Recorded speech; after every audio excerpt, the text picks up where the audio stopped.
जे मैं समले समस्त केंदा अच्छन हाय कर मूड हैप्पी करी तुम पड़ी छन आज्ञा और आज ब्लॉग स्टार्ट करमा तो खरा मा सब दिन सकाल सकाल केंदा लगी जो थी नी गाधुभार तक तो आम नी गाधुभार तेल तो आज कण करमा मनु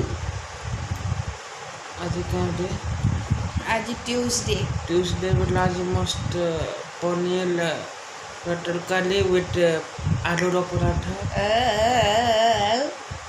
नहीं आज बना पखाल भात काली गाऊ जना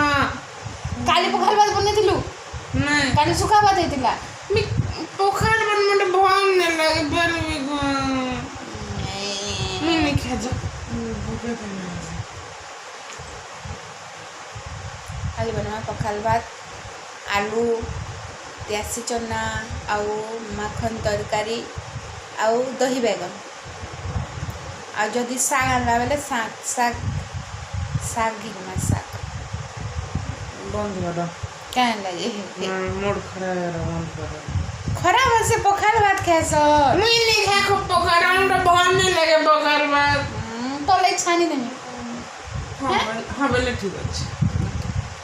आमे तो पखाल भात खाते